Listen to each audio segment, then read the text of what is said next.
Bon, bonjour à tous. Voilà, on va commencer donc la première table ronde. Donc, je m'associe évidemment à tous les remerciements que vous avez entendus jusqu'à présent, et je voulais aussi remercier le comité d'organisation pour cette prouesse tant scientifique que technique, parce qu'effectivement, nous, derrière nos écrans et 1500 personnes de l'autre côté, c'est quand même très particulier, c'est une nouveauté pour tout le monde. Alors, pathologie duelle, on l'a entendu, pathologie complexe, aggravant le pronostic, tant psychiatrique qu'addictologique, et pronostic tant social que médical et psychologique. Plus on diagnostiquera tôt, plus on améliorera la santé globale de l'usager. D'où l'intérêt essentiel, ou les intérêts essentiels, donc d'y penser. Et donc là, Georges Brousse et puis Jean-Michel Delisle nous ont montré effectivement la fréquence, la prévalence, l'importance de ces troubles. Et on ne peut pas aujourd'hui nier effectivement l'existence de ces pathologies duelles. Le deuxième intérêt essentiel, c'est donc de dépister. Alors dépister comment, quoi, quand, où. Et là, en fait, le docteur Vaglio du CHU de Lille va nous donner des outils, va nous donner des repères, en fait, dans le cadre, effectivement, de ce dépistage précoce, autant des troubles psychiatriques, des troubles addictologiques et donc de ces pathologies duelles. L'intérêt essentiel également d'orienter, dans une prise en charge, on va dire, idéale, intégrée et coordonnée. Et donc là, comment, quels moyens on se donne pour faire effectivement cette orientation et cette prise en charge de meilleure qualité. Le docteur Duplouy, donc médecin généraliste, MCU à Toulouse et en même temps participant aux équipes de recherche de l'INSERM de Toulouse, nous parlera là de cette collaboration efficace qu'on peut mettre en place. Et avant tout, je pense que c'est quand même l'essentiel de l'essentiel, c'est comment écouter l'usager, écouter sa demande, qui est sa priorité, sans évidemment en oublier la globalité de la problématique. Et là, le docteur Guillermin, donc qui est psychiatre et addictologue au CHU de Toulouse, enfin non pas au CHU, au CH Édouard Toulouse à Marseille, nous parlera de sa pratique en CJC. Florent viendra enfin nous partager avec nous son expérience d'usager d'un CJC et viendra nous donner un regard critique, entre guillemets, sur sa prise en soin. Alors, l'intervention, la table ronde ne dure pas très longtemps. 15 minutes par participant ne nous permettra pas d'être exhaustif sur cette problématique. Et si là, on va évoquer effectivement la consultation au centre hospitalier, en CJC, auprès du médecin généraliste en cabinet de ville, il ne faut surtout pas oublier en fait tous ceux qui ne poussent pas les portes, et notamment les jeunes SDF, les jeunes très précaires et aussi les mineurs non accompagnés. Il faut donc ne pas oublier de développer l'aller vers, de sortir de nos murs, d'aller effectivement sur le terrain, qui est une nécessité pour aller repérer et dépister cette population un peu cachée qui ne viendront pas. On l'a vu tout à l'heure, très peu de personnes vont dans nos centres. Il faut qu'on sorte de nos murs absolument pour pouvoir les prendre en charge. Et là aussi, on voit effectivement l'intérêt des usagers, l'intérêt de la présence des pères aidants qui peuvent effectivement dans leur parcours nous amener aux soins, amener vers l'accompagnement, vers un soin global des usagers qui sont isolés et qui sont en fait très précaires. Alors, la table ronde va se passer ainsi, donc chaque intervenant, on va commencer par le docteur Anaïs Vaglio, vont intervenir à peu près 15 minutes. Pendant leur intervention, n'hésitez pas à écrire ou à poser des questions sur le chat. Et donc moi, en fait, en fin d'intervention, après chaque intervention, j'en prendrai une ou deux, parce que le temps ne nous laissera certainement pas le temps d'en faire plus, pour pouvoir les poser aux intervenants. Et comme ça, en fait, elles pourront répondre à des questions que vous vous poserez. Voilà, donc j'ai terminé un peu pour cette intro, donc je vais passer la parole donc à Anaïs qui va donc nous parler de son expérience et nous donner des outils et puis des repères sur le dépistage. Merci Anaïs. Merci docteur Vogien. Bonjour à tous. Je remercie la Fédération Addiction de me permettre d'intervenir aujourd'hui. Je remercie également le comité d'organisation pour cette journée. Et donc je vais essayer de partager l'écran.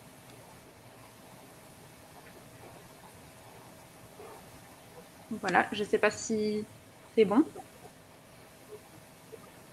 Oui. Donc, je me présente, je suis psychiatre au CHU et travaille avec le professeur Pierre Thomas, le professeur Guillaume Véva, le professeur Cotensin, le professeur Jardry sur les questions surtout d'accès aux soins chez les jeunes dans les premiers épisodes psychotiques.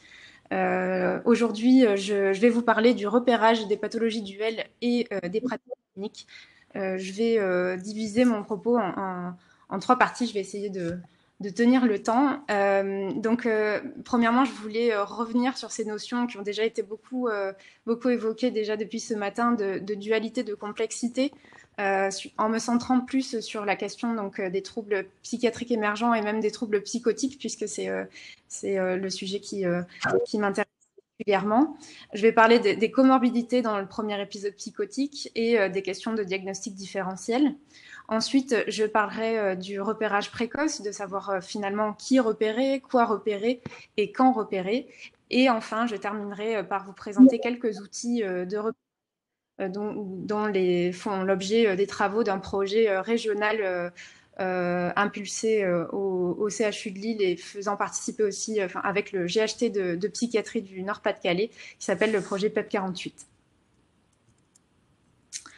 Alors, pour commencer sur les questions de dualité et complexité, je vais commencer par quelques généralités. Ça a été aussi déjà dit, mais donc c'est chez les jeunes qu'on trouve la plus haute prévalence des troubles mentaux si on compare aux autres tranches d'âge. Donc, c'est une tranche d'âge particulièrement à risque, avec une prévalence de 20% des troubles mentaux. Les troubles les plus fréquents retrouvés dans cette population sont les troubles dépressifs et anxieux. Et on sait aussi que le suicide est une grande problématique de santé puisque c'est la 3e cause de décès chez les adolescents. On sait également que les troubles mentaux affectent le développement, la santé globale et le fonctionnement social, avec pour conséquence un isolement, de la stigmatisation, des discriminations et des difficultés d'accès aux soins. Ce qui est intéressant de regarder, c'est que finalement, la plupart des troubles psychiatriques émergent à cet âge du jeune adulte adolescent, donc entre 15 et 30 ans, et 75% des troubles mentaux démarreraient avant l'âge de 18 ans. Vous voyez aussi par ce schéma que donc ils arrivent aussi en même temps, donc notamment pour les troubles de l'humeur, les troubles psychotiques, les troubles anxieux, les troubles d'usage de substances ou les troubles du comportement. Les notions clés que je voulais essayer d'apporter aujourd'hui, c'est l'idée que finalement, il y a eu des modèles créés par le professeur McGorry qui en Australie sur l'idée que les troubles psychiatriques pouvaient se découper en stades d'évolution et notamment en fonction du niveau symptomatique présenté au cours de l'évolution de la maladie. Et donc, il a décrit comme ça des stades. Par exemple, le stade 0 qui serait un stade de vulnérabilité génétique sans symptômes, le stade 1 qui est divisé en stade 1A et 1B qui serait un stade de présence de symptômes mais infra-seuil, infra-syndromique, qui seraient des stades prodromiques de la maladie, donc avec des premiers symptômes mais qui ne peuvent pas encore être suffisamment intenses pour occasionner une dégradation du fonctionnement.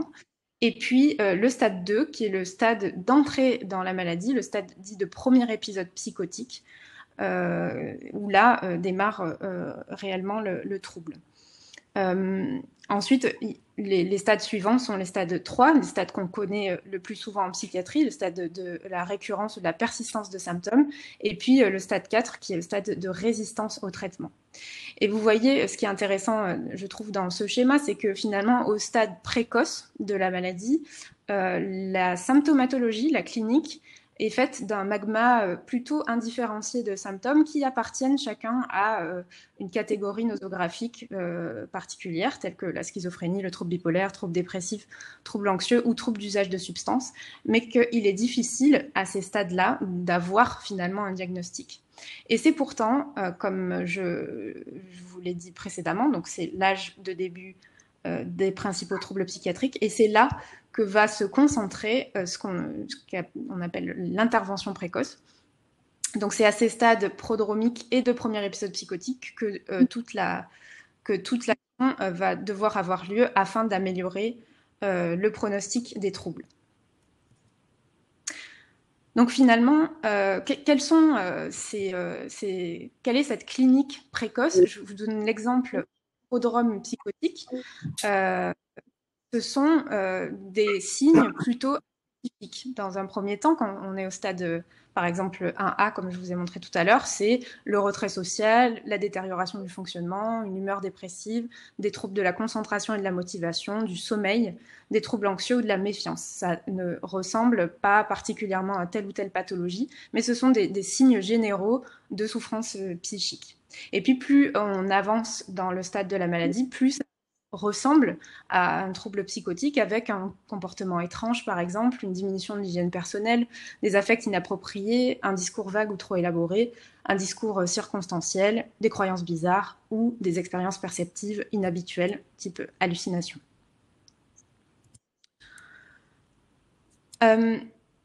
Alors finalement, si on prend une population de jeunes qui ressentent une souffrance quelle qu'elle soit, et qui cherchent de l'aide, ce qu'on appelle les help seekers, combien présenteront des troubles psychotiques, en tout cas atténués, ou en tout cas combien seront à risque plus tard de développer un trouble psychotique? Eh bien, il y en aura environ 30%. Ça dépend des études et des années. Là, sur ce schéma-là, c'est environ 30%. Donc on sait que parmi ces jeunes demandeurs d'aide, il y en aura qui seront effectivement à risque de développer un trouble psychotique plus tard. Et donc sur ces sujets à risque, 30% seulement développeront effectivement un trouble psychotique. Mais ce qui est intéressant de remarquer ici, c'est que malgré finalement ce taux plutôt faible, la plupart, la grande majorité des jeunes qui recherchent de l'aide auront un diagnostic psychiatrique quel qu'il soit. Seuls 5% seront sains. Et parmi les sujets à risque, seuls 7% auront un rétablissement complet. La grande majorité des sujets à risque développeront aussi, ne développent pas de troubles psychotiques, des troubles anxieux, des troubles dépressifs, des troubles d'usage de substances ou des troubles bipolaires. Une autre petite partie gardera des symptômes psychotiques atténués. Donc finalement, j'avance un petit peu dans la réflexion avec vous. Ces sujets demandeurs d'aide, il y en a très peu qui n'ont pas finalement besoin d'aide. Donc c'est intéressant pour la suite. Alors, ces sujets avec le premier épisode psychotique ou sujet à risque, qu'est-ce qu'ils présentent comme comorbidité? Pourquoi est-ce si difficile, comme on le disait, de faire le diagnostic précocement? Eh bien parce qu'il y a beaucoup de troubles comorbides, notamment évidemment les addictions. On sait qu'il y a plus de taux d'usage de substances dans la schizophrénie, mais si on s'intéresse aux jeunes avec un premier épisode ou aux jeunes, on voit aussi des taux élevés d'addiction chez ces sujets, dans ces populations, et on sait que les sujets à risque auraient une moins bonne hygiène de vie, avec notamment la consommation de substances. On sait également que le fait de consommer des substances est associé à plus de sévérité des troubles. Si on prend l'exemple du cannabis, on sait qu'il augmente le risque de troubles psychotiques chez les sujets à risque, surtout si la consommation est précoce, surtout si le taux de THC est important et surtout s'il existe une prédisposition génétique. On a également montré qu'il existait une relation de deux effets sur la transition, donc la transition du sujet à risque vers le premier épisode psychotique du cannabis. D'autres troubles peuvent être co-occurrents chez ces jeunes avec un premier épisode psychotique. C'est le cas du trouble déficit attentionnel et hyperactivité, le TDAH, qui aurait dans cette cohorte nationale suédoise une prévalence de 8%. Ils ont montré également que le pronostic était plus mauvais parce qu'ils avaient un haut risque de troubles d'usage de substances ou de conduite suicidaire. D'autres comorbidités qui sont également la prise en charge et le diagnostic extrêmement complexe, c'est les questions de retard mental et d'autisme, qui là dans cette cohorte auraient des prévalences respectivement de 2,5 et 5%. Et on sait à quel point ça peut être compliqué, notamment en termes de thérapeutique, où c'est des sujets qui reçoivent des traitements généralement plus longs et à de plus fortes doses. Dernière comorbidité que je voulais aborder ici, c'est la question des troubles de stress post-traumatique. On sait que chez les sujets premiers épisodes psychotiques, le taux d'exposition aux événements traumatiques serait de 49% d'après cette étude, avec un risque de trouble de stress post-traumatique multiplié par 10. La prévalence du trouble de stress post-traumatique serait de 23% et elle serait plus importante chez les sujets avec premier épisode psychotique que chez les sujets présentant un trouble psychotique vie entière. Anaïs, on sait également... il reste 5 minutes. Ok, merci, je vais accélérer un peu. On sait également que les traumatismes infantiles sont corrélés à la sévérité des hallucinations, des idées délirantes et également corrélés aux symptômes négatifs. Alors, qui, quoi et quand repérer? Je vais essayer d'aller un peu plus vite. Donc là, c'était pour vous montrer l'intérêt finalement d'un dépistage en psychiatrie et chez ces jeunes. J'ai repris ces critères de qualité ou d'un dépistage qui ont été publiés. Et en fait, si on regarde de façon générale pour tous les troubles psychotiques entrent quand même bien dans les critères et l'intérêt d'un dépistage est bien démontré, notamment parce que ce sont des pathologies avec des conséquences importantes, qu'il existe une phase prodromique qui est reconnaissable, qu'il existe des outils de repérage et qu'il existe un traitement qui est efficace, en tout cas qui minimise ou prévient l'impact des troubles psychotiques plus tard. Donc j'ai pris l'exemple actuel pour montrer qu'une campagne de dépistage également, sa qualité doit être liée à l'ouverture. Vous voyez ici sur cette affiche que c'est facile de prendre un rendez-vous pour avoir un test Covid. Donc c'est un petit peu l'idée qu'il y a plusieurs façons de faire, il y a des QR codes, il y a plusieurs rendez-vous. Il faut, je pense, ouvrir très largement les portes pour qu'on puisse au mieux screener ces patients.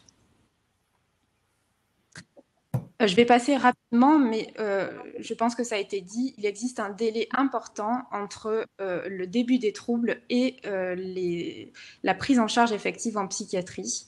Ce délai, il est environ de 1 à 2 ans en France pour un premier épisode psychotique.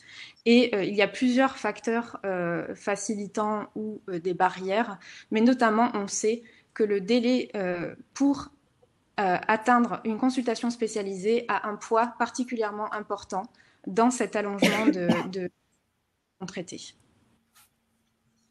Je vais aller un peu plus vite. Là, je voulais vous montrer, donc plus ce délai est important, ça a été démontré aussi, le pronostic de la maladie est sérieux avec de moins bons résultats sur les symptômes, sur les réhospitalisations, sur la vie psychosociale, la qualité de vie et sur les rechutes. Ce schéma-là, sur la gauche, c'est le taux de consultation en CMP dans le Nord-Pas-de-Calais par âge. Et vous voyez que, en fait, il existe un trou de la prise en charge chez les jeunes adolescents. Et on voit bien qu'en fait, aujourd'hui, le cœur de métier dans les CMP ou de la prise en charge en psychiatrie est décalé vers un âge plus vieux, alors même que le démarrage des troubles se fait bien avant. Donc on a à combler ce fossé. Alors justement, comment combler ce fossé? Je vais essayer de faire très très vite. Donc c'est le projet PEP 48 qu'on a développé nous dans la région. Il existe des outils de repérage des sujets à risque, ça je vais passer rapidement. C'est un projet qui a démarré fin 2018 sous l'impulsion du professeur Thomas, dont l'objectif est de réduire donc, le délai d'accès aux soins à 48 heures du début des troubles. Et pour cela, on a réfléchi à la mise en place de nouvelles modalités de soins, avec notamment le case management, qui est une fonction d'intégration de services, de coordination des actions, de facilitation de l'accès aux soins. Le case manager est un guide de parcours. Il est aussi le garant de la qualité de la prise en charge. Et donc, en ce moment, on forme des infirmiers sur le territoire du GHT au case management dans l'intervention précoce. Enfin, et je terminerai là-dessus, la question aussi de l'accès, c'est aussi la question des premiers repérants et donc des soins primaires. Et donc, on travaille à la création d'un site internet à destination des médecins généralistes afin de les aider et de les guider dans le repérage des troubles psychiatriques en général, mais aussi en priorisant les jeunes adultes parce qu'on sait que voilà, c'est la priorité et qu'il peut s'agir d'une urgence à la prise en charge. Donc ce site s'appelle psychiatrique.fr, il va sortir au premier semestre 2021 et on fait un travail en lien avec d'autres sites qui existent aussi sur le sujet comme psychotrope.fr développé par le docteur Julie Dupuis et Psychopharma qui est aussi un site qui doit. Voilà, je vous remercie. Merci Anaïs pour cette intervention qui est très claire. Alors, je vais reprendre quelques questions, alors qui sont surtout en fait des questions autour un petit peu de l'œuf et de la poule, quoi. Alors, globalement, donc Christelle Garcia qui pose la question: la comorbidité peut-elle être induite par des traitements donnés pour atténuer des troubles, et notamment la ritaline qui peut éventuellement être détournée à l'âge adulte? Et la deuxième question est un petit peu dans le même sens, c'est-à-dire est-ce qu'un produit peut faire penser à un tableau clinique? Et c'est vrai que c'est des questions dont on se pose souvent, la question de savoir est-ce que c'est le produit qui amène le symptôme ou est-ce que le symptôme préexistant amène la consommation? Et là, comment en fait en dépistage et repérage précoce, voilà, est-ce qu'il c'est important de faire la différence ou pas? Et comment en fait on accompagne? Merci pour ces questions très intéressantes. C'est vrai que je voulais en parler et donc ça me donne l'occasion de parler de ça. J'ai envie de répondre par le modèle stress-vulnérabilité. Bien sûr, chaque individu a sa vulnérabilité propre aux troubles psychiatriques et la consommation de substances ou même la prise d'un traitement comme la ritaline peut être un révélateur en fait de troubles psychiatriques existants.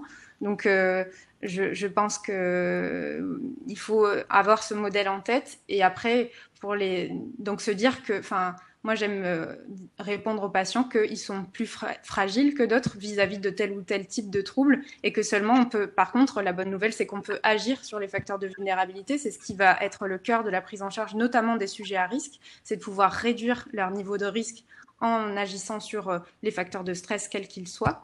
Et puis après, pour les questions de repérage ou de diagnostic ou de comment s'y retrouver dans toute cette complexité, je pense d'avoir un abord plutôt dimensionnel des pathologies. Finalement, vous l'avez vu, c'est un magma. Il y a beaucoup de symptômes qui appartiennent à des catégories nosographiques. Et donc, je pense qu'il faut aborder la clinique point par point, symptôme par symptôme, puisqu'on ne peut pas, en tout cas de façon précoce, avoir plus précisément que ça. Et donc, prendre en charge chaque partie et la dicto et chaque trouble.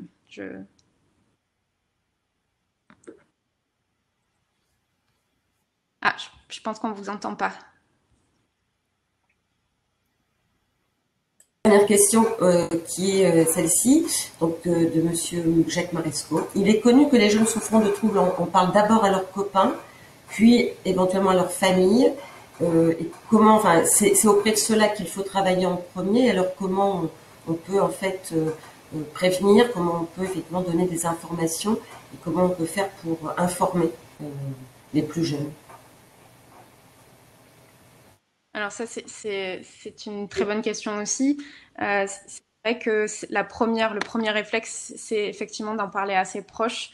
Je sais que les campagnes de déstigmatisation, les campagnes en population générale demandent un énorme effort. Donc c'est sûr qu'il en faut. Après, aujourd'hui, je pense aussi qu'il y a un travail à faire sur l'accès aux soins psychiatriques, et notamment parce que c'est le médecin généraliste qui est le premier consulté dans les pathologies psychiatriques et par les jeunes.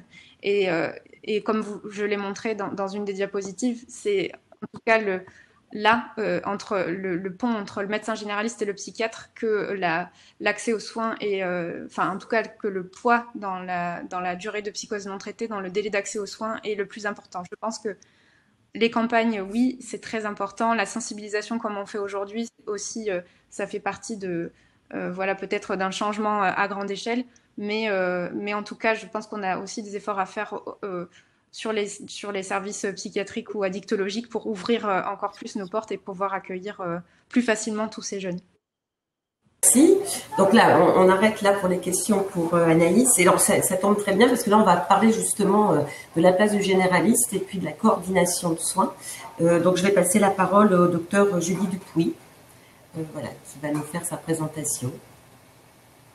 Julie, qui a disparu. Je vois pas, je vois plus. Non, moi non plus. Julie a disparu.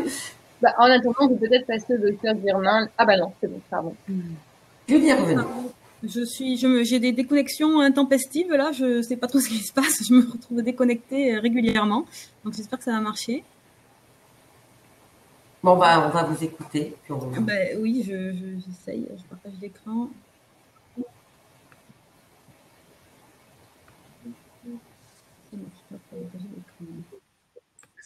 Partage l'écran. Et ouais. Pourquoi ça ne marche pas? Mais décidément, j'ai des soucis.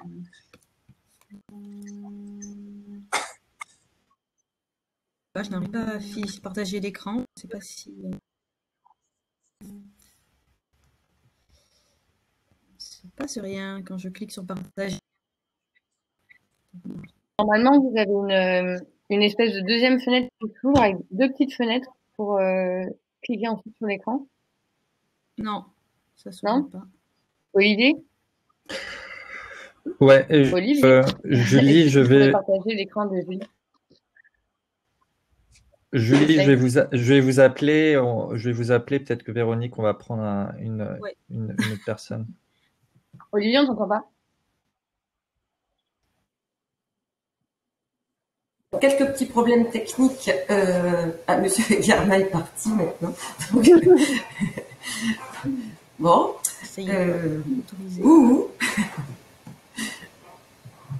Alors. Ok, docteur Dupuis, je vais partager mon écran. Ah voilà, autorisé, ça y est. C'est bon?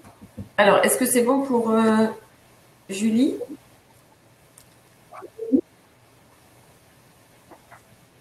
Je ne sais pas si on voit. Non. Ah, peut-être. Alors, je vais partager mon écran pour montrer les feuilles de Julie. Voilà.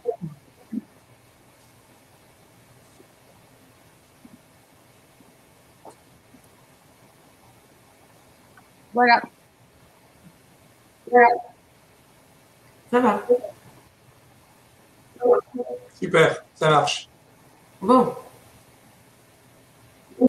Ah, ça y est, oui.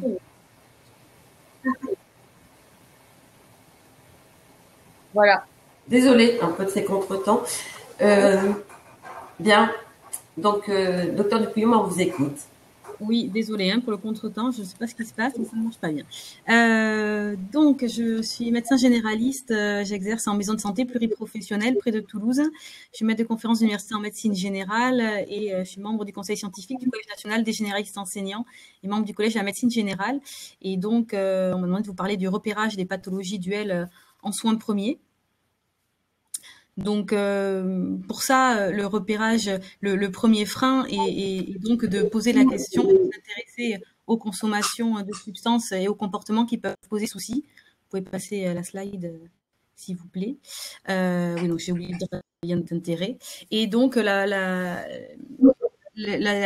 problématique qui va se poser à nous est que finalement, les patients ne vont pas venir directement pour parler d'un problème d'addiction ou pour un problème de santé mentale, et que donc, pour des patients qui viennent pour tout un autre motif, une hypertension, un problème de diabète, un traumatisme à la cheville, on va être amené à poser cette question des consommations. Et quoi, le premier frein, finalement, est la façon dont on repère, et on sait que, voilà,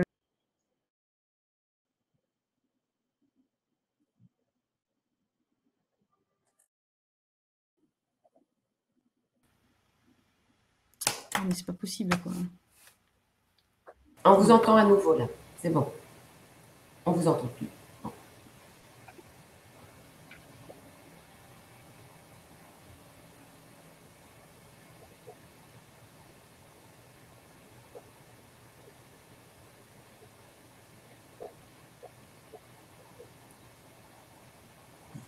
Bon, je sais pas ce qu'on fait. Je sais pas, ça se déconnecte à chaque fois. Là, j'étais repartie. Je me retrouve toute seule dans une salle.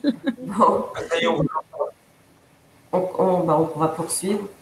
Donc, la question, voilà, souvent la question que les internes posent et que les médecins généralistes posent, c'est finalement comment on aborde la consommation sans paraître jugeant ou intrusif. Et donc, on peut poser des questions simplement avec des formulations assez neutres. Est-ce que vous fumez du tabac, du cannabis? Comment ça se passe avec l'alcool? Où en êtes-vous avec l'alcool? Qui permet d'être moins jugeant que est-ce que vous buvez? Combien de verres vous buvez? Et des questions qui sont un peu plus sur la problématique et qui vont interroger plus le trouble de l'usage directement.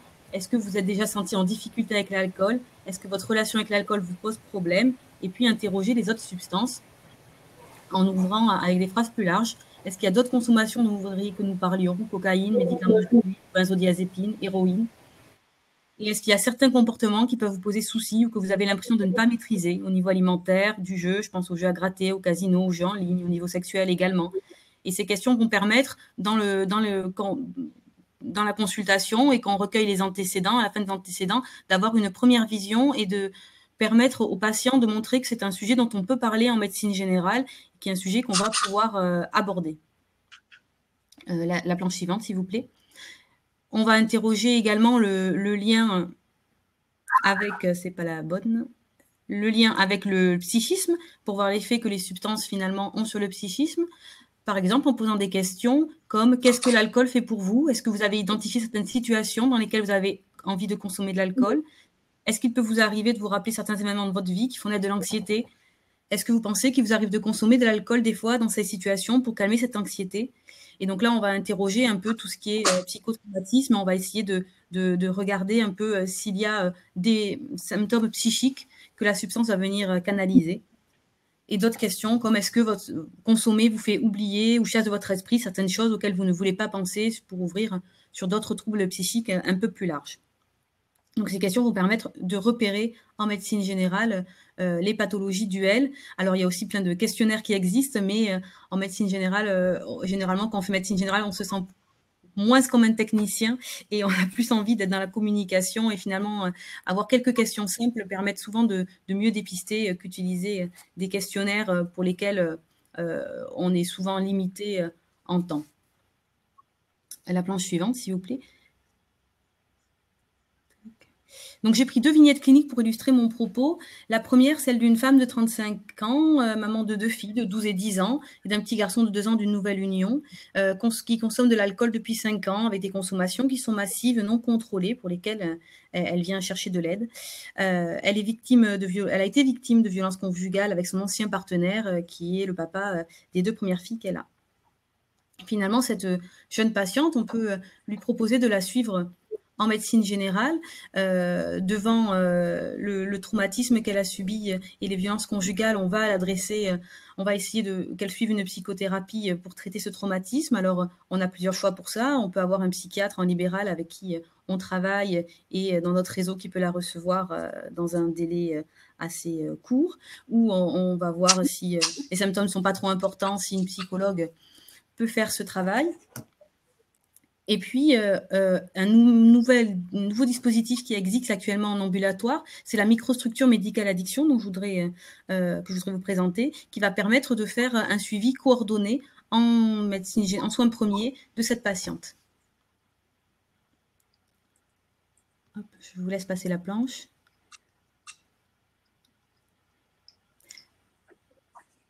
Il se passe des choses bizarres. Donc, la microstructure médicale addiction, oui, celle d'avant, pardon. Ça va être une articulation, en fait, entre le médecin généraliste et le XAPA, une convention qui va permettre à un médecin généraliste de faire intervenir au sein de sa maison de santé pluriprofessionnelle ou de son cabinet une psychologue et un travailleur social en ambulatoire. Et il va pouvoir, à ce moment-là, proposer un suivi à ses patients pluridisciplinaires. Le psychologue peut être un psychologue du XAPA, mais peut aussi être un psychologue libéral qui conventionne et qui est rémunéré de façon différente que par les honoraires libéraux. La microstructure médicale addiction, elle va avoir l'objectif aussi de faire le lien entre tout ce qui est secteur médico-social, hôpital et ambulatoire. Je vous laisse passer. Dans cette microstructure médicale addiction, finalement, le médecin généraliste va, en concertation avec le travailleur social, le psychologue, inclure le patient en lui proposant une inclusion dans ce dispositif particulier pour un temps limité en fonction de la problématique et va pouvoir réaliser une évaluation pluridisciplinaire avec l'aide du psychologue, du travailleur social, élaborer un plan personnalisé de soins et le mettre en place avec le consentement du patient, faire une prise en charge avec des réunions de concertation pluridisciplinaires régulières entre les différents acteurs. Et puis, en fonction de l'évolution, le patient pourra être amélioré et ne plus avoir besoin du soutien de la microstructure ou être adressé peut-être vers une autre modalité de prise en charge, voire le XAPA si l'appui de la microstructure ne suffit pas, ou le suivi s'arrête pour un autre événement. C'est une nouvelle modalité qui existe. Les microstructures ont été très développées il y a un réseau national des microstructures qui vient du Grand Est. Et voilà, nous, en Occitanie, on l'expérimente et on a pu le mettre en place à la maison de santé pluriprofessionnelle à Pain-Just-Arrêt où j'exerce. Et c'est vrai que ça permet d'avoir une concertation et une coordination qui sont très bénéfiques au suivi des patients. Dans certaines microstructures, il peut y avoir une consultation avancée de psychiatrie, d'un psychiatre, qui permet d'avoir vraiment une prise en charge globale de la pathologie duel quand il y en a une. Je vous laisse passer la planche.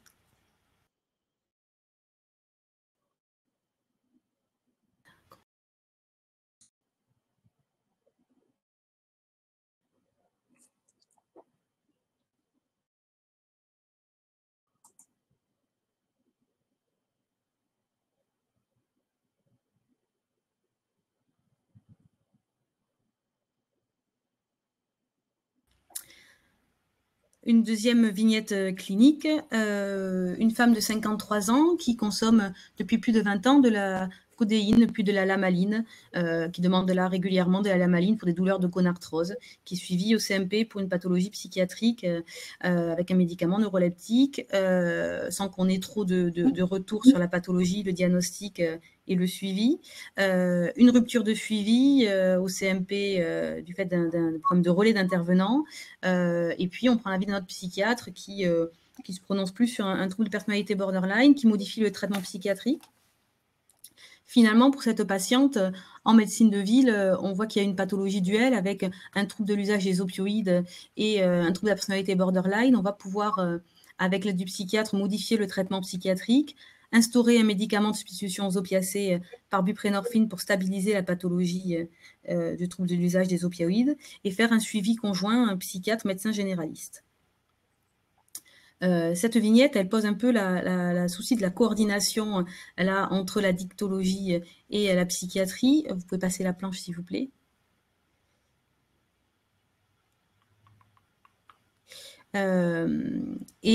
Notamment pour le trouble de l'usage des opioïdes, si on prend cet exemple de pathologie d'addiction, on a en France un modèle assez particulier au niveau mondial avec une prise en charge des patients en ambulatoire de façon très majoritaire, alors qu'au niveau européen, comme vous le voyez sur la gauche, 77% de ces patients sont pris en charge dans des centres d'addictologie spécialisés. Donc la législation, les conditions de prescription, de délivrance de la buprenorphine ont fait que la diffusion en médecine ambulatoire a été favorisée et la délivrance par les pharmacies de ville.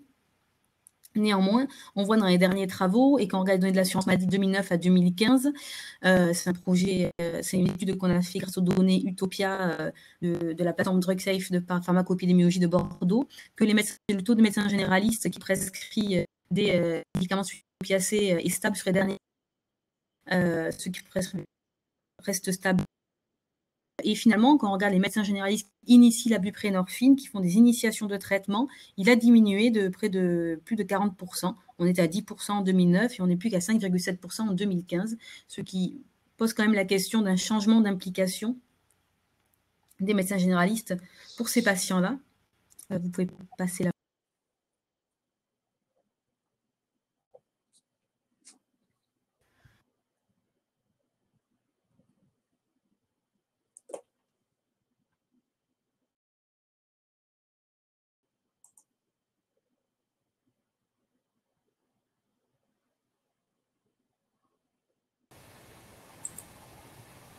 Vous entendez? Je suis revenue là. Désolée. Ah, ça y est, on vous retrouve. Désolée, Oui. Il vous reste 5 minutes. Oui, d'accord. Ça aura été une présentation difficile. Donc, il y a une modification quand même des pratiques qu'on voit sur le terrain, avec peut-être un adressage au XAPA plus facile, avec un maillage territorial bien étayé maintenant. Le nombre de XAPA est resté stable sur ces années, mais il y a plus de 25% de patients, donc il se pose la question de ça. Peut-être que l'initiation est plus facile en XAPA du fait, en effet, d'une pluridisciplinarité et que les médecins généralistes préfèrent adresser leurs patients pour bien cadrer la prise en charge au début. Finalement, peut-être que pour les patients, il y a aussi des aspects négatifs en termes d'accès géographique, d'amplitude horaire, de délai de prise en charge. Je vous laisse passer la planche. Hop. Et donc, voilà, il y a deux systèmes un peu en corollaire et un peu comme le système de ville avec le médecin généraliste qui peut initier la buprenorphine, qui a un lien privilégié avec le pharmacien et un binôme médecin généraliste-pharmacien qui fonctionne bien d'habitude, des réseaux locaux d'addictologie dans lesquels sont impliqués les médecins généralistes, et puis le système hospitalier ou le XAPA avec là une prise en charge en pluriprofessionnalité, mais finalement on se pose la question des interactions entre ces deux systèmes qui des fois ont de la peine à se coordonner et on sait que les XAPA ont du mal à faire les relais vers les médecins généralistes et donc une coordination qui peut-être manque un peu d'efficience dans cette coordination. Je vous laisse passer la planche. Actuellement, nous sommes donc en ambulatoire dans une refonte un peu de notre organisation de soins avec un développement de l'interprofessionnalité important, des travails en coordination interprofessionnelle en maison de santé pluriprofessionnelle au sein d'un cabinet, au niveau, avec des communautés professionnelles de territoriales de santé qui se forment et ces CPTS ont des projets de santé qu'elles doivent développer. Beaucoup développent des projets de santé mentale. On a vu tout à l'heure que le professeur Bellivier nous parlait d'un échelon encore plus important qui est les projets territoriaux santé mentale et on peut parier qu'il va y avoir de la coordination à faire et un travail à faire à ce niveau-là sur la prise en charge de la santé mentale et de l'addiction pour les pathologies duelles, de coordonner un peu tous les intervenants possibles. Je vous laisse passer. Hop. Si on prend l'exemple des modèles collaboratifs en santé mentale développés dans d'autres pays du monde, et là c'est un exemple de schéma que j'ai retrouvé sur le site de l'American Psychiatry Association. Il peut y avoir en effet des case managers dont on parlait tout à l'heure, mais voilà, le médecin généraliste va être en lien avec le psychiatre et le case manager pour gérer le cas du patient. Et voilà, il va peut-être falloir dans notre système santé arriver à intégrer ces modèles collaboratifs en santé mentale sans dissocier santé mentale et addiction pour arriver à une prise en charge efficiente en médecine de premier et de second recours. Je vous laisse passer.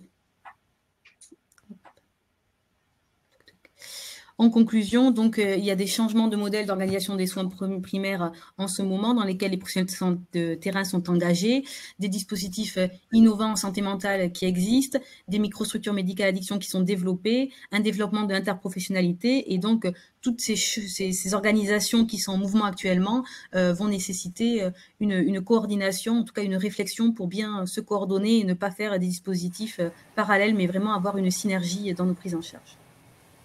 Merci pour votre attention et désolé pour ces problèmes organisationnels. Merci à vous. La coordination, on voit, c'est quelque chose effectivement primordial et on entend la place aussi des case managers. On l'a vu avec Anaïs Baglio, là avec votre présentation. Dans les microstructures que vous mettez en place, vous avez une place soit pour les pairs aidants, soit pour les case managers.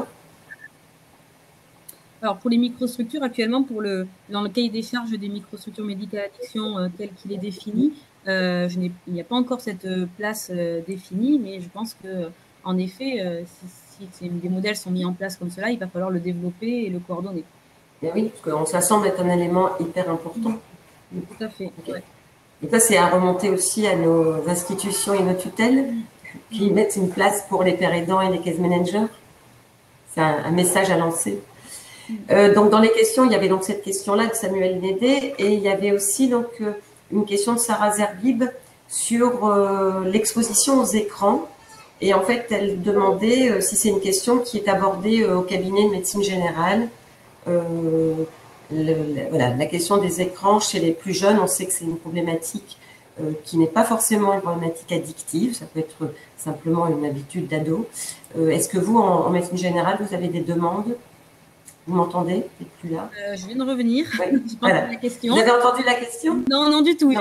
Donc, il y a une question de Sarah Zerbib qui est la question en fait des addictions aux écrans, exposition, addiction. Est-ce qu'en cabinet de médecine générale, on a effectivement des demandes de cet ordre-là? Est-ce que c'est ce qu'on parle beaucoup de produits depuis tout à l'heure? On a parlé effectivement de cannabis, on a parlé de médicaments, on a parlé d'alcool, mais la question des addictions comportementales. Oui, voilà. elle est également, c'est alors, il y a souvent des demandes de parents très inquiets par rapport à leurs enfants qui ne sont pas forcément dans des situations de troubles de l'usage des écrans, mais en tout cas, voilà, une bonne évaluation du médecin généraliste avec l'aide du réseau et du psychiatre, des addictologues peut permettre en effet de faire la différence entre la pathologie ou non et d'orienter le patient. Oui, on a des demandes de ce type-là, bien sûr. On travaille aussi avec les CJ, avec les centres de consommation jeunes consommateurs. Voilà, ça peut être aussi un recours. Oui. Okay. Alors, une dernière question de Patrice Emery de La Réunion, que je salue là. Donc, il parle effectivement de la question de la dictologie qui touche au domaine de l'intime comme de la sexualité. La question qui se pose en médecine générale, est-ce que les médecins généralistes se sentent tous suffisamment formés ou accompagnés dans l'accompagnement de l'intimité de leurs patients pour aller chercher ces questions? Voilà. Est-ce qu'il y a des formations à mettre en place? Est-ce qu'il y a des choses à faire encore? Est-ce que par les stages croisés ou est-ce qu'il y a des choses qu'on peut imaginer pour augmenter la compétence peut-être sur ces questions-là? Alors, il y a des formations qui se font en FMC sur, en effet, différentes problématiques. Je crois que, en tout cas, dans le test de médecine générale, on est de mieux en mieux formés, de plus en plus sensibilisés à dépister les violences de toutes sortes, notamment les violences sexuelles, ça arrive de plus en plus. Et après, en effet, il reste encore des difficultés à parler de façon sans tabou des substances, de la sexualité. Et ça, il y a un travail au niveau national sur l'enseignement de la communication pour améliorer ces choses-là. Mais je pense qu'on y reverra dans l'autre table qui parle de l'enseignement un peu plus tard. C'est une question qui se reproduira, mais en effet, on est de plus en plus sensible à former nos étudiants à ces questions de communication et à les mettre à l'aise pour opérer. Mais ça dépend un peu de la sensibilité de chaque médecin généraliste. Oui. Bon, merci beaucoup. On va donc poursuivre la table ronde en donnant la parole à Yves Guillermin. À vous. Ok, merci. Bonjour. Je remercie les organisateurs de me permettre de m'exprimer.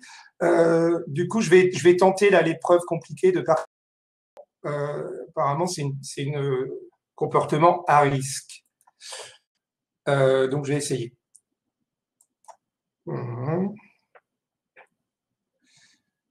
D'accord.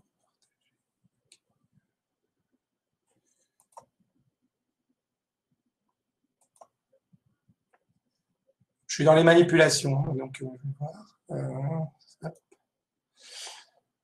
Voilà. Ok.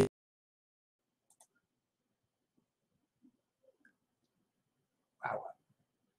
Vous voyez quelque chose? Ouais. C'est bon, vous voyez le diaporama? Non, docteur Guillermin, on ne voit pas. Allô, allô? On ne voit pas, docteur. Ah, ok. Alors, attendez, je vais revoir parce que moi, je le voyais, du coup… Vous faites partager mon écran et ensuite, vous avez une petite vignette qui apparaît. Il faut recliquer dessus.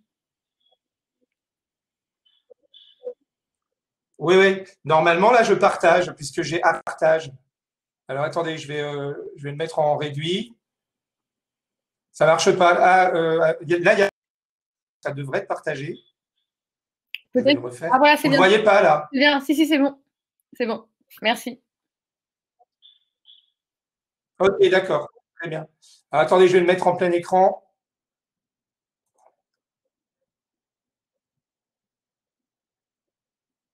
Voilà, c'est bon? Vous entendez? C'est toujours un peu stressant, on ne sait pas si… Okay. Je suis le docteur Guillermin, je suis psychiatre et addict. Du coup, c'est vrai que dans ma pratique clinique, je suis amené à intégrer un peu les deux aspects, la dimension addictologique et la dimension psychiatrique. Donc, c'est peut-être un peu les psychiatres modernes doivent de toute façon jongler sur une personnalité mosaïque, on va dire. Donc, je suis responsable d'une unité consultation jeune, dite jeune consommateur, qui dépend d'un XAPA, d'un pôle addictologie de l'hôpital Édouard Toulouse, qui est un hôpital psychiatrique à Marseille.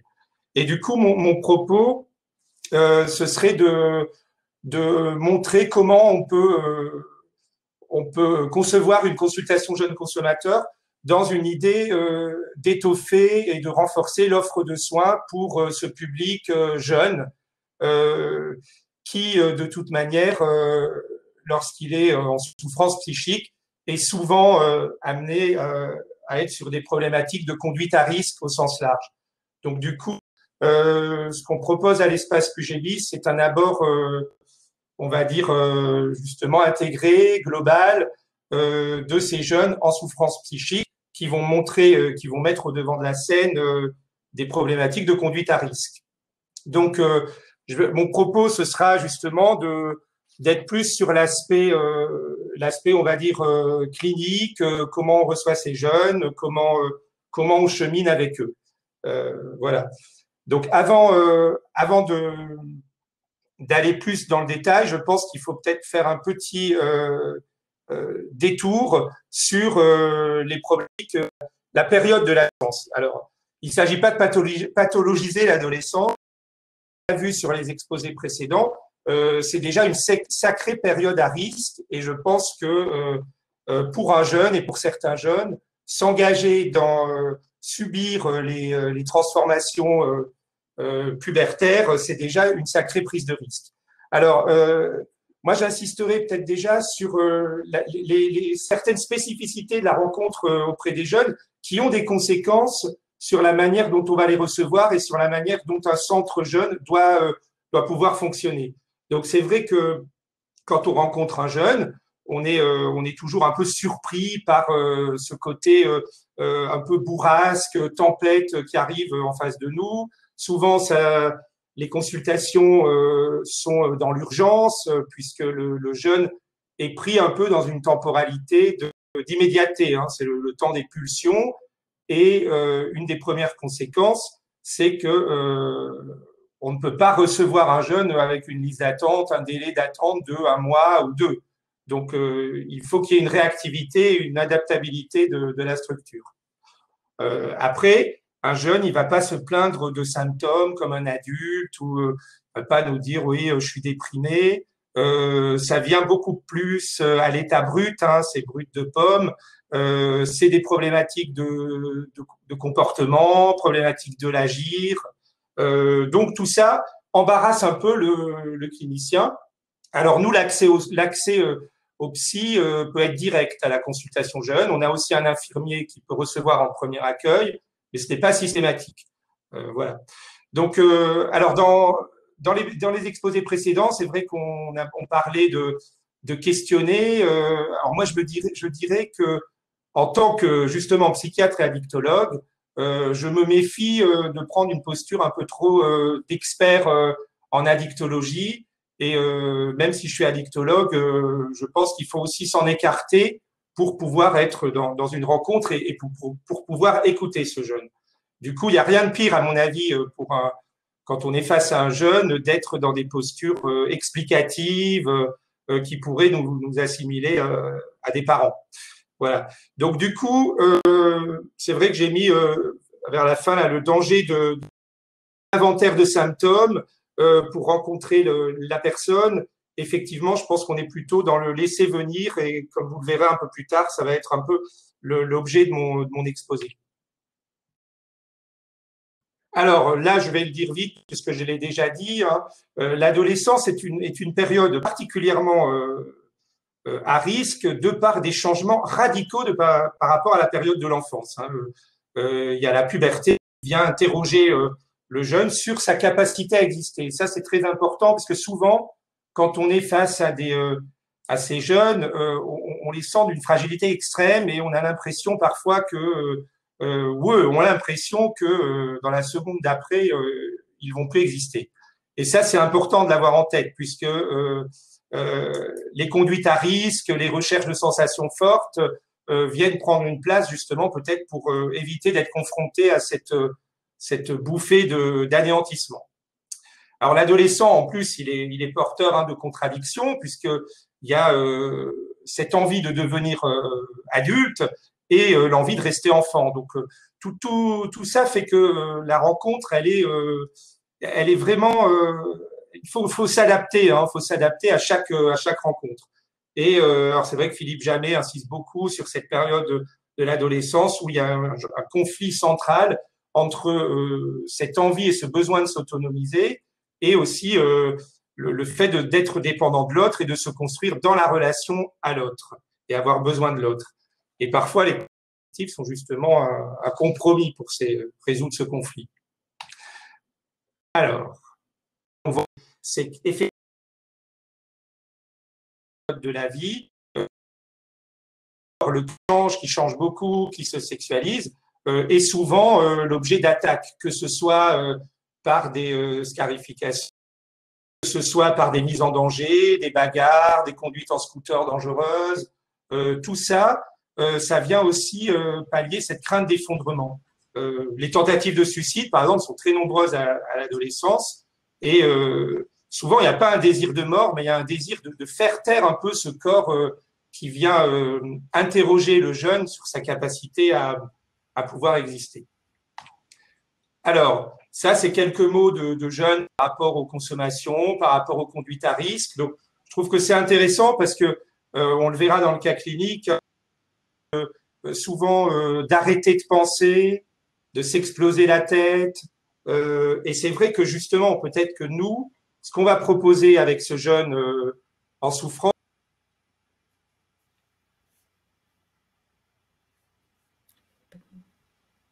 perdu.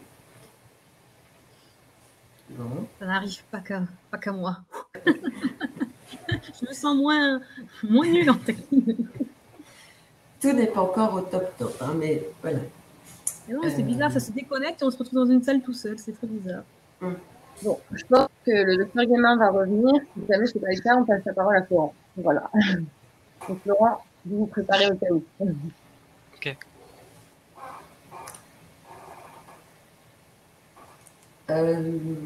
Après, en fait, sur la question, enfin voilà, c'est vrai qu'il parlait beaucoup de l'adolescence et puis de ce moment qui est compliqué effectivement à prendre en charge. Et si on veut reprendre un petit peu dans notre problématique institutionnelle, les professionnels ne savent pas trop se situer. La psychiatrie adulte, c'est pas, les pédopsies, c'est plus. Et en fait, on a besoin aussi, je pense, à développer une clinique de l'adolescence en France. Qui est en train de se mettre en place. Donc, je pense dans certains, voilà, tout le monde se pose ces questions-là et je pense qu'il y a des équipes qui prennent ça en compte. Hein, on va dire les 15-24 ans avec des espaces qui soient effectivement bien repérés, avec des outils spécifiques, avec une réponse qui ne soit plus la réponse de l'enfance ni pas encore celle de l'adulte plus âgé. Et je pense que ces espaces-là, en fait, nous, en Addicto, on doit aussi pouvoir peut-être bien se coordonner avec eux. Alors on parle évidemment des projets territoriaux de santé mentale où il faut vraiment travailler sur ces espaces-là où là la coordination et l'accompagnement de ces jeunes en fait pourra être fait effectivement au mieux. Mais c'est en train de se développer et en fait on sent, par exemple quand on fait des gardes dans les urgences, on sait jamais trop comment travailler en fait avec cette population dans ces âges-là, 15-24. Alors Anaïs, peut-être que toi, tu as aussi sur une expérience autour de cette problématique jeune dans l'accompagnement et l'accès aux soins. Tout à fait, quand je montrais le schéma de la CMP et le fait que justement on ne voit pas la tranche d'âge 15-25 ans. C'est sûr qu'à Lille, on a le docteur Notre-Dame qui développe beaucoup la clinique de l'adolescent et qui travaille à la maison des adolescents de Lille. On essaie d'impulser vraiment des lieux comme ça d'accueil plus ouverts, moins stigmatisants. Donc c'est vrai que c'est une vraie question qu'on se pose et qui pose énormément de problèmes, notamment aussi la transition, les questions de transition entre pédopsychiatrie et psychiatrie adulte. Alors les CJC effectivement peuvent accompagner des jeunes très tôt. On n'a pas vraiment de limite d'âge, hein, donc en général en CJC on peut accueillir à partir de 15 ans, 14 ans. Alors là on accueille peut-être le jeune, mais aussi l'important c'est évidemment d'intégrer la famille, même si le secret, je rappelle que le secret médical est autant pour les mineurs que pour les majeurs. À partir du moment où on considère que le jeune est en capacité de comprendre sa problématique et de prendre des décisions pour lui, on doit respecter le secret médical même vis-à-vis de ses parents, mais c'est sûr qu'il faut l'inciter au maximum à pouvoir les intégrer dans la prise en charge, parce qu'on ne peut pas effectivement accompagner en dehors d'un système familial qui est aussi là en fait un peu l'enjeu, le nœud parfois de problématique. Je vais peut-être voir avec la présentation du docteur Guillemin. Donc, ce qu'il voulait aussi mettre en avant, c'était l'importance, et je l'avais dit dans mon intro, c'est d'écouter la parole du jeune et garder, mais c'est un peu comme pour tous nos patients, je dirais, qu'ils soient jeunes ou pas, l'important c'est d'écouter la parole, de pas être dans l'attente de nos propres ressentis, c'est vraiment d'accueillir en fait ce qui est à dire, sans juger, sans forcément, on n'est pas là pour donner donner des conseils, on est là surtout pour essayer de cerner où est le problème et puis comment l'accompagner au mieux avec en fait les ressources de la personne. Hein, c'est pas aller apposer des choses qui soient effectivement applicables pour l'un mais qui ne sera pas applicable pour l'autre. Alors, je ne sais pas si on aura le temps de revoir Monsieur Guillermin, parce qu'en fait le temps passe, il nous reste un quart d'heure. Donc, ce qu'il voulait exprimer, donc, c'est de rappeler effectivement l'importance de ce dispositif de consultation. J'ai repris un peu les grands thèmes du topo. J'en étais à la dernière diapo. Donc, sur l'importance des CJC. Docteur Guillemin, vous pouvez peut-être terminer votre... parce que là, on arrive effectivement... D'accord, oui. Il vous reste à peu près 2-3 minutes. Je ne m'étais pas rendu.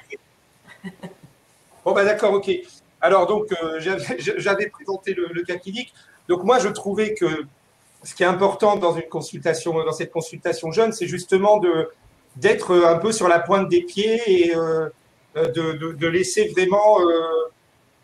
s'ouvrir cet espace de parole pour le jeune et d'oser la rencontre avec lui et d'oser aussi l'inconfort. Et du coup, je me dis que le danger, c'est de ne pas se saisir directement comme ça du symptôme ou du comportement qui est très visible et très bruyant, mais c'est justement de pouvoir s'en dégager en laissant venir cette parole et en laissant une surprise advenir. Et c'est vrai qu'il y a une phrase de René Char qui dit que les mots disent de nous ce qu'on ignore d'eux. Et je trouve que le jeune est très curieux finalement de découvrir, de s'entendre parler de lui. Et c'est une expérience finalement au cours de laquelle il peut s'approprier son histoire. Et du coup, partant de là, on arrive aussi bien sûr à aborder, à repérer les nuages entre des éventuels troubles psy et conduite à risque. Et par la parole, la jeune fille que j'avais présentée, c'est effectivement par la parole et par la réappropriation de son histoire qu'elle a pu se dégager de ces consommations massives de cannabis, puisqu'elle était là pour utiliser les termes de s'exploser la tête, se finir, j'ai l'impression de pas être fini. Et tout ça, au cours du travail de parole, elle a pu se ressaisir de ça, retrouver la trace d'un père décédé et du coup diminuer très nettement ses consommations. Donc moi, je crois que ce qui est intéressant auprès des jeunes, c'est de ne pas trop se focaliser trop massivement et trop rapidement sur le comportement à risque ou addictif, mais de le laisser venir au cours de la rencontre et de la relation. Et là, ça a beaucoup plus de sens et ça prend un sens de décodage ensemble, en pensant ensemble avec le jeune on va décoder, on va traduire cette problématique de conduite à risque, et le jeune peut se dégager de ses comportements. Il ne faut pas oublier que l'adolescence, c'est une période aussi de passage où rien n'est figé, et le clinicien qui reçoit ces jeunes, lui-même doit être dans le mouvement et ne pas être arrêté sur des positions trop techniques, d'experts, qui sont parfois plus confortables, mais qui ne permettent pas de rencontrer le sujet, voilà, en souffrance psychique. Donc le propos important, c'était ça, c'est de laisser la part, je dirais, à l'inventivité, au rêve, face à la rencontre auprès de ces jeunes. Voilà, pour être le plus en mouvement et le plus souple possible.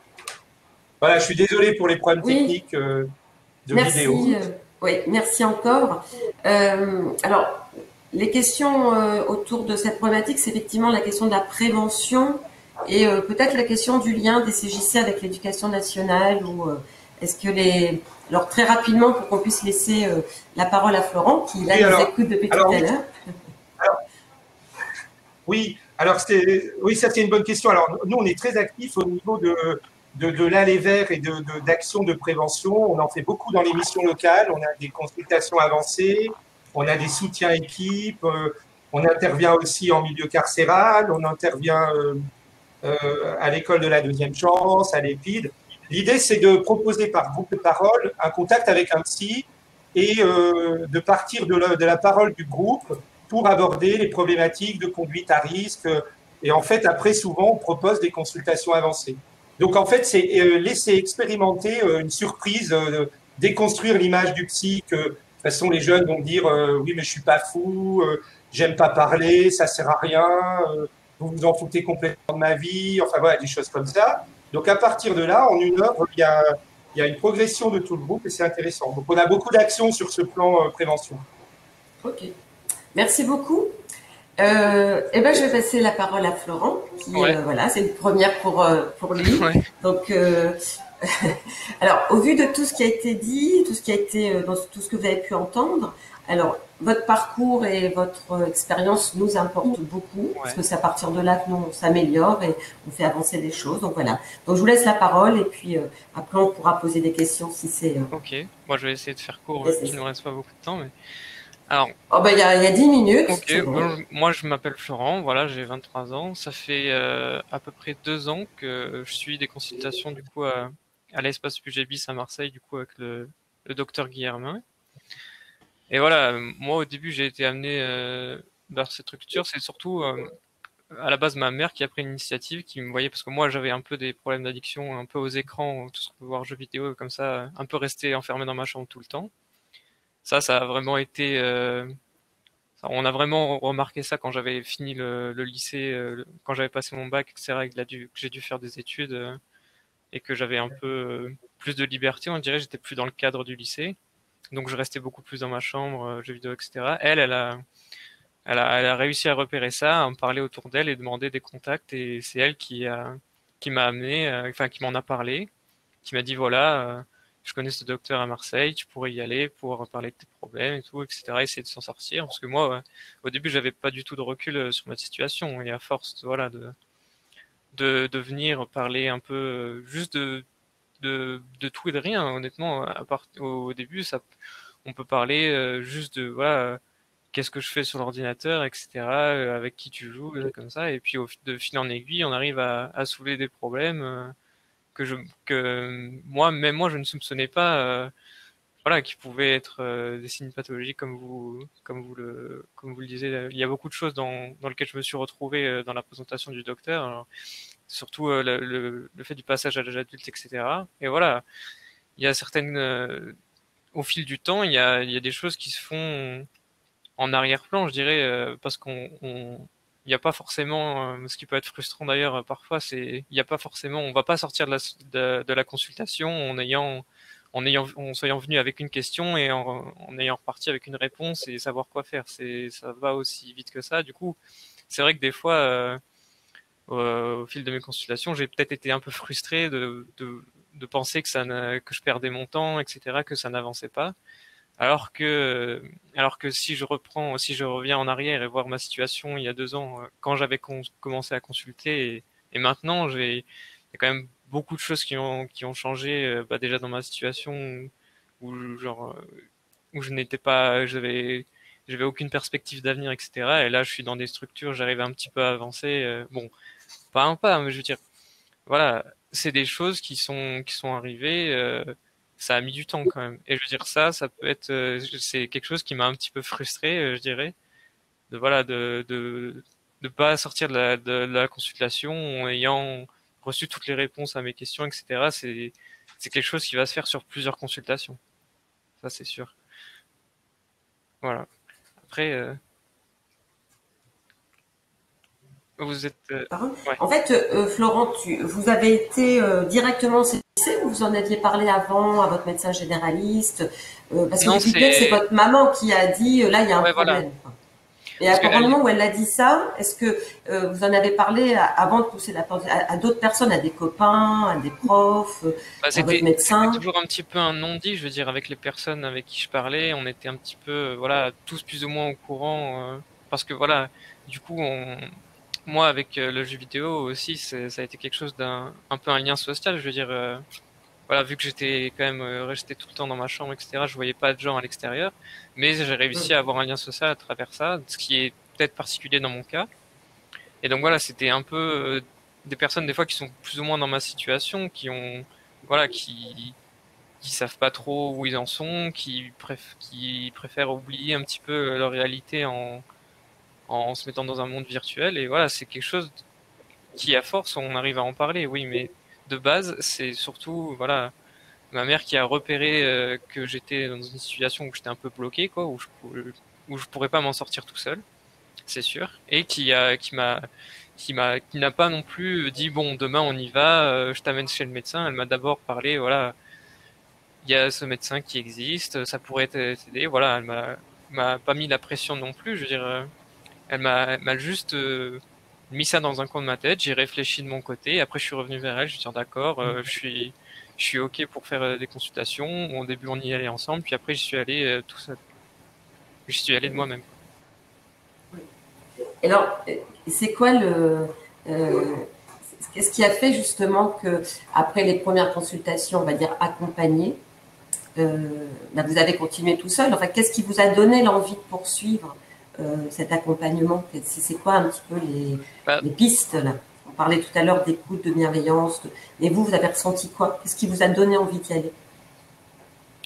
Déjà, j'ai senti que ça me faisait du bien, et puis je veux dire, j'avais un peu, je dirais pas d'autre solution, mais je veux dire, c'était un peu tout, je misais un peu tout là-dessus. Je veux dire, moi j'avais vraiment, à part, je veux dire, vraiment j'avais absolument rien à faire à part rester dans ma chambre, etc. C'était ma seule porte de sortie, je dirais un petit peu, le seul moyen d'en parler, parce que c'est quand même particulier d'en parler à sa famille ou même à des amis qui sont plus ou moins proches. C'est quand même quelque chose de particulier à partager, quoi. Et je veux dire, le fait de, voilà, que ce soit un professionnel, que ce soit à l'extérieur, que je puisse, voilà, que ce soit dans une salle fermée, je sais que peu importe ce que je dis dans la salle, voilà, ça sortira pas forcément.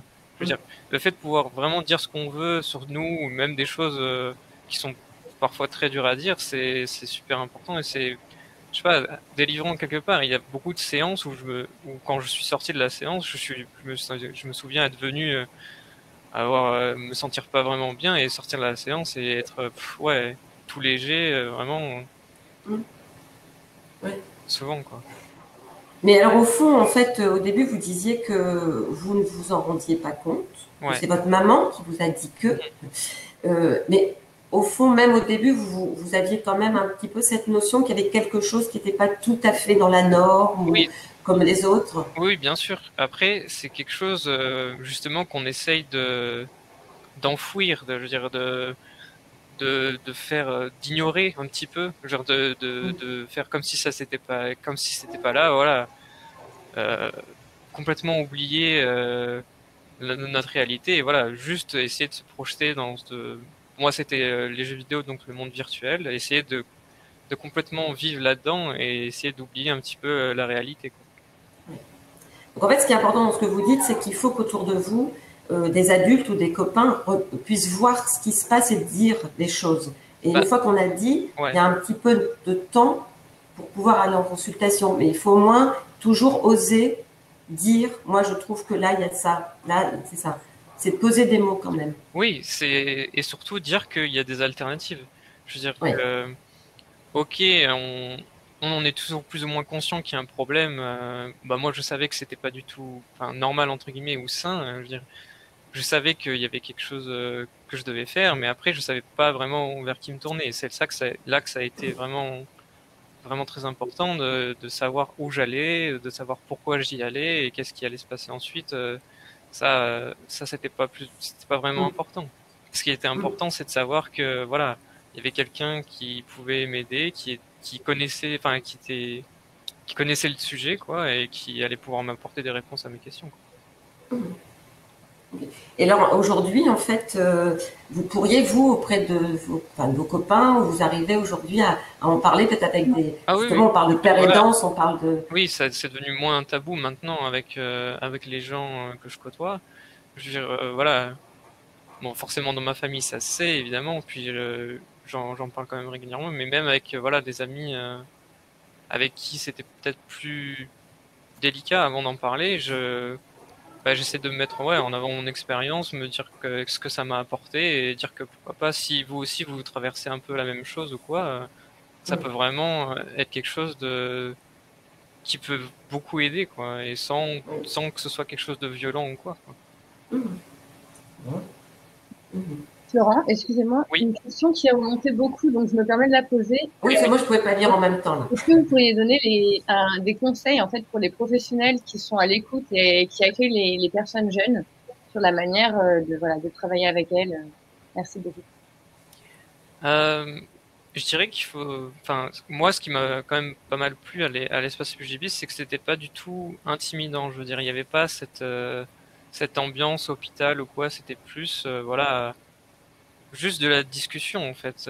C'était pas, j'ai l'impression ce qui freine un peu souvent les gens, c'est quand on parle de psychiatrie ou de thérapie, des trucs comme ça, c'est un peu, vous avez un problème mental ou quelque chose comme ça, on va venir vous soigner. Alors que c'est pas vraiment comme ça. C'est plus moi, je me suis plus retrouvé dans le dialogue avec le docteur Guillermin. Du coup, c'était plus un échange. Et du coup, essayer de mettre cet aspect-là en avant, que au lieu d'un traitement ou de soigner les gens, c'est plus les aider à se construire à travers l'échange. C'est plus plutôt c'est pas quelque chose quelqu'un de malade ou quoi, c'est juste réussir à détecter ce qui va pas trop bien chez nous, et à travers l'échange réussir à se construire. C'est pas soigner une maladie, quoi. Oui, c'est ça. Bien sûr.